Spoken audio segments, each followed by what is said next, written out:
Best varicose veins చికిత్సనే పొందండి. నొప్పి లేని చికిత్స కోసం సంప్రదించండి ఎబిస్ హాస్పిటల్. సుమన్ టీవీ ప్రేక్షకులకు నమస్కారం. ప్రస్తుతం మనతో పాటు ఉన్నారు బ్రహ్మశ్రీ డాక్టర్ ప్రదీప్ జోషి గారు. వారితో మాట్లాడి 2026 12 రాసుల వారి రాశి ఫలాలు ఏ విధంగా ఉండబోతున్నాయో ఇప్పుడు తెలుసుకుందాం. గురుగారు నమస్కారం. గురుగారు శ్రీమాత్రే నమః. గురుగారు మరి 2026లో వృశ్చిక రాశి వారి రాశి ఫలితాలు ఎలా ఉండబోతున్నాయి గురుగారు? డిసెంబర్ 5వ తారీఖు 2025 రోజున ఆ రోజుటికి గ్రహస్థితి ఏముంది, డిసెంబర్ 6వ తారీఖు కింద లెక్క వేసుకుందాం. ఆ రోజు గ్రహస్థితి ఏదైతే ఉందో ఆ గ్రహస్థితిలో ఉండేటువంటి మేజర్ 4 గ్రహాలు జూన్ 3వ తారీఖు వరకు ఆ గ్రహాలన్నీ కూడా అలాగే ఉంటాయి, ఏ మార్పు ఉంటుంది. జూన్ 3. సో ఫస్ట్ మిథున రాశిలో గురుగ్రహం ఉంటాడు, మీన రాశిలో శనిగ్రహం ఉంటాడు, శతభిష నక్షత్రంలో కుంభరాశిలో రాహుగ్రహం ఉంటాడు, సింహ రాశిలో కేతుగ్రహం ఉంటాడు. ఈ 4 గ్రహాలు 2026 మొత్తం కూడా ఇట్లాగే ఉంటాయి. ఒక్క గురుగ్రహము జూన్ 3వ తారీఖు తర్వాత గురువు కర్కాటక రాశి లోపలికి ఎంటర్ అవుతాడు జూన్ 3 తర్వాత. కాబట్టి ఇప్పుడు నేను చెప్పే రాశి ఫలాలు ఏంటంటే 2026 డిసెంబర్ 5వ తారీఖు 2025 నుంచి మొదలయ్యి జూన్ 3వ తారీఖు 2026 వరకు ఈ రాశి ఫలాలు వర్తిస్తాయి. గుర్తుపెట్టుకోండి. మళ్ళీ జూన్ 3వ తారీఖు తర్వాత మళ్ళీ మొత్తం స్ట్రాటజీ మారుతుంది. మళ్ళీ అప్పుడు ఇంకొక రాశి ఫలాలు చేస్తాను. అప్పుడు అది కూడా 2026, కాకపోతే హాఫ్ ఆఫ్ ద 2026 ఒక వేరియేషన్ ఉంటుంది, మళ్ళీ 2026 హాఫ్ ఆఫ్ ద వేరియేషన్ వేరే ఉంటుంది. అప్పటి వరకు ఇప్పుడు స్టార్ట్ అయిపోతుంది. ఇవే రాశి ఫలాలు మారుతాయి. సో ఇది బాగా గుర్తుపెట్టుకొని మీ జన్మ నక్షత్రం ఏందో తెలుసుకొని ఇక మీరు 2026 రాశి ఫలాలు చూడండి. వృశ్చిక రాశి ఇది అన్ని రాశుల్లోనూ ఒక కఠినతరమైనటువంటి కాంప్లికేటెడ్ రాశి. ఇది వృశ్చిక రాశి. ఇప్పుడు తేలును మనం చూస్తాము, తేలు మనం చూస్తే భయంకరంగా ఉంటుంది. అది కుట్టినప్పుడు మాత్రం నొప్పి ఇంకా భయంకరంగా ఉంటుంది. కాకపోతే తేలు యొక్క లక్షణాన్ని ఫస్ట్ మీరు అర్థం చేసుకోండి. తేలు తన పిల్లలకి సంతానం ఇస్తుంది అని అంటే చనిపోతుంది అని అర్థం. తెలుసా మీకు? తెలీదు. తేలు తన యొక్క గర్భం చీల్చుకొని పిల్లలన్నీ పుడతాయి కదా, పుట్టిన తర్వాత తన తల్లిని తినే అవి మనుగడ సాగిస్తాయి. అవునా గురుగారు? తేలు జన్మిచ్చింది అంటే అర్థం ఏంటంటే 100 తేళ్ళకి జన్మ ఇస్తుంది, కాకపోతే అది చనిపోతుంది. పిల్లల ఆహారం అదే పిల్లలకి తల్లి ఆహారం అయిపోతుంది. అది తేలు యొక్క లక్షణం. వృశ్చిక రాశి వాళ్ళకి ఇది ఒక నెగిటివ్ ఉంటుంది. వాళ్ళు అందరికీ సహాయం చేద్దామని వెళతారు, సహాయం చేస్తారు, కాకపోతే వాళ్ళ అస్తిత్వాన్ని వాళ్ళు కోల్పోతారు. ఈ సంవత్సరం అదే జరగబోతుంది. వృశ్చిక రాశి వాళ్ళు నేను చెప్పేది ఏంటంటే ఈ సంవత్సరము అడగనిదే, ఈ సంవత్సరం కాదు ఎప్పటికీ చెప్తున్నా, అడగనిదే ఎవరికి సహాయం చెయ్యకండి. మీది మంచి తత్వమే, మంచి ఆలోచనే, కాకపోతే మీరు మునిగిపోతారు. మీ నెత్తి మీద చేయబెట్టి మిమ్మల్ని ముంచి వాళ్ళు తేలుతారు, మీరు లోపలికి వెళ్ళిపోయిన సంగతి వాళ్ళు పట్టించుకోరు. కాబట్టి వృశ్చిక రాశి వారు ఈ సంవత్సరము స్నేహితుల వల్ల, బంధువుల వల్ల ఎంత దూరం ఉంటే అంత మంచిది. దెబ్బలు తాకడము, కాళ్ళు చేతులు విరగడము, లేకపోతే ఏదన్నా వయసు పడి కొంచెం 40 ఏళ్ళు దాటినటువంటి వాళ్ళ కిడ్నీలు ఫెయిల్ అవ్వడము, ఏదో ఒకటి ఇబ్బందులు వస్తాయి ఇంకా హాస్పిటల్కి. సో అది జరగకుండా ఉండాలి అని అంటే ఇమ్మీడియట్లీ చక్కగా హరిద్వార్ కానీ ఋషికేశ్ కానీ ఏదైనా మంచి క్షేత్రంకి వెళ్ళిపోయి ఓ 10 రోజులు ఏదైనా సత్రంలో ఉండి మంచిగా దైవారాధన ధ్యానం చేసుకోండి. ఈ ఒక కర్ణ పిశాచి ఉంటుంది మన దగ్గర, తెలుసా? కర్ణ పిశాచి ఈ మధ్య అందరి చేతులలో ఉంటుంది, తెలియదు దాన్ని? కర్ణ పిశాచి అంటే దాన్ని మొబైల్ అంటారు, స్మార్ట్ ఫోన్ ని కర్ణ పిశాచి అంటారు. సో ఆ కర్ణ పిశాచి త్యాగం చేయండి. ఒక 15 రోజులు కర్ణ పిశాచిని పక్కన పెట్టండి. కర్ణ పిశాచి ఎంత దూరం పెడితే మీ అంత హ్యాపీగా ఉంటారు. వృశ్చిక రాశి వాళ్ళకి పరువు పోతుంది, దేన్ని సీరియస్ గా తీసుకోకండి. మీ పరువుని దావాగా వేసి మిమ్మల్ని అవహేళన చేసే ప్రయత్నం చేస్తారు. పంచమ శని అయినప్పుడు ఏం చేస్తాడు అంటే మెయిన్ గా మైండ్ ని డిస్టర్బ్ చేస్తాడు. ఫోకస్ మైండ్ నుంచి నెగిటివ్ మైండ్ వైపు వేసేస్తాడు. సో అదొకటి బాగా నెగిటివ్ జరిగిపోతుంది. దేని మీద ఫోకస్ చేయలేకపోతారు, ఫెయిల్యూర్స్ ఎక్కువగా ఎదురవుతాయి. ఎక్కడ ఏ పనైనా సరే కనీసం 4-5 సార్లు పోతే తప్ప పని జరగదు, జరుగుతుంది. అష్టమ గురుడు ఏం చేస్తాడు అంటే ఆస్తి నష్టం కలిగిస్తాడు, అప్పుల పాలు చేస్తాడు, తాకట్టు పెట్టిస్తాడు, బంగారం తాకట్టు పెట్టిస్తాడు, కొన్ని దుర్మార్గుల్ని కల్పిస్తాడు. ఈ రైస్ పుల్లింగ్ అని ఒకటి ఉంటది అనమాట. అట్లాంటి వాళ్ళు ఏం చేస్తారంటే వాళ్ళకి స్విస్ బ్యాంక్ లో 30,000 కోట్లు చూపిస్తారు వాళ్ళ అకౌంట్ లో. చూపించి వాళ్ళ దగ్గర 30 కనీసం వాడి నాకు 3 లక్షలు కూడా లేవు, ఒక 3 లక్షలు నా దగ్గర 30,000 కోట్లు ఉన్నాయి అంటాడు. 30,000 కోట్లు అకౌంట్ లో చూపిస్తాడు, కానీ వాడి దగ్గర 3 లక్షలు కూడా ఉండవు వాడి దగ్గర.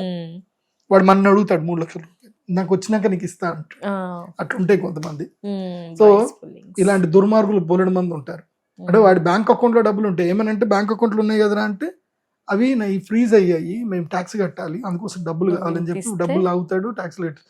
ఇట్లాంటి కేసులు ఎన్ని వచ్చినాయో తెలుసా, మొత్తం ఇట్లాంటివి వస్తూ ఉంటాయి. పాపం ఒక్కొక్కడు ఒక్కొక్క విచిత్రమైన కథలు చెప్తారు. అసలు ఎలా అది ఆ గుణం ఉంటుంది అంటారా గురువు గారు?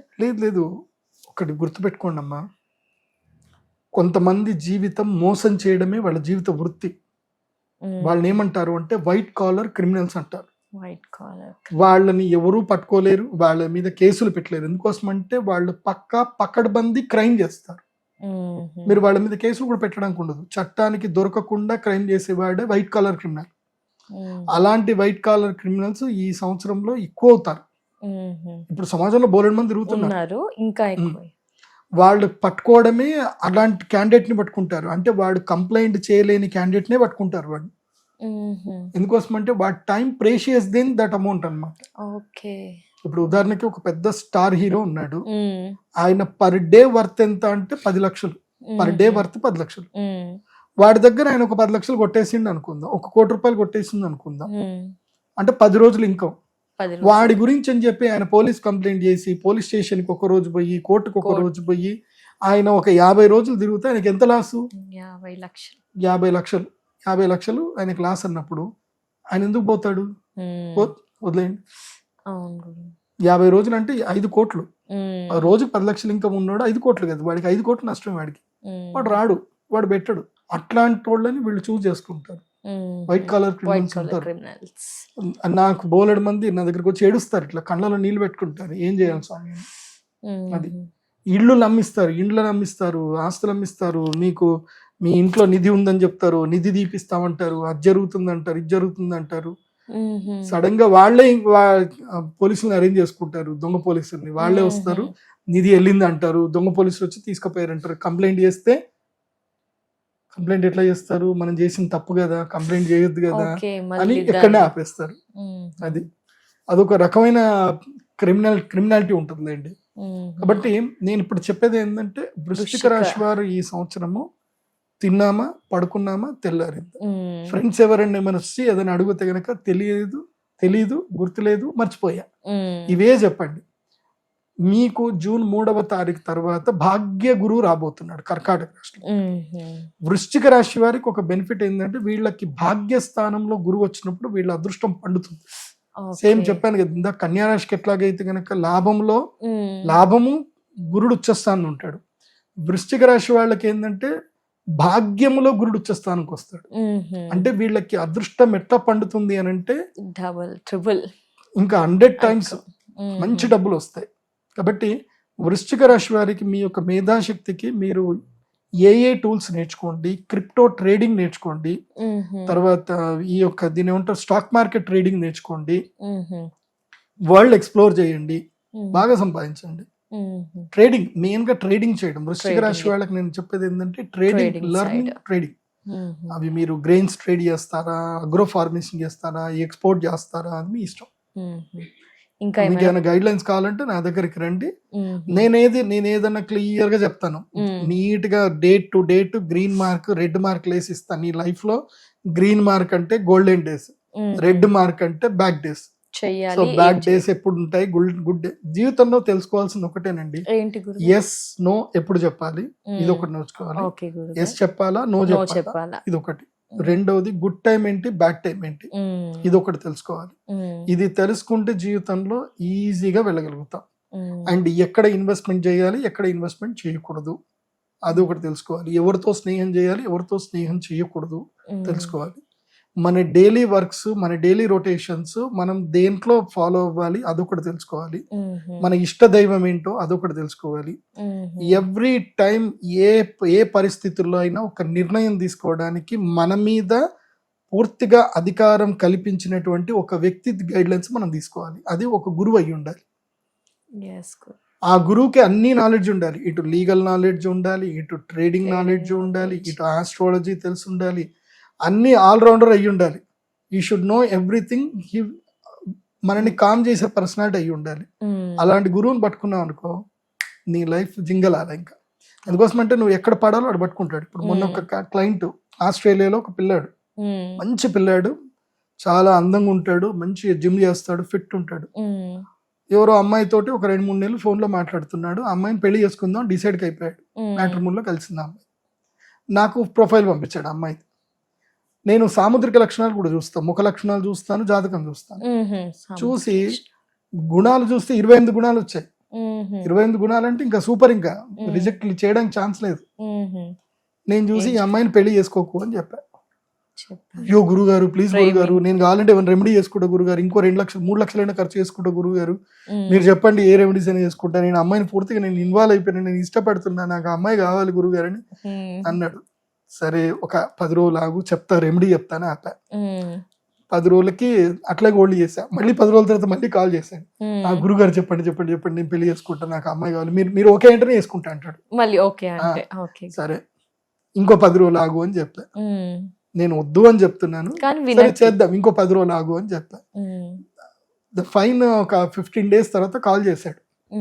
గురుగారు మీరు చెప్పింది కరెక్ట్ అయింది గురుగారు, ఆ అమ్మాయి ఆల్రెడీ నాకు తెలిసిన నా ఫ్రెండ్స్ తోటి బ్రేకప్ అయింది గురుగారు, 1 కాదు 2 కాదు 3 బ్రేకప్లు అయినాయి ఆ అమ్మాయికి, నేను ఆ అమ్మాయిని చేసుకుంటే నా జీవితం నాశనం అయ్యేది గురుగారు, యూ సేవ్ మై లైఫ్ అన్నాడు. మంచిది మంచిది, తిని పడుకో అని చెప్పా. So we are here to protect your life.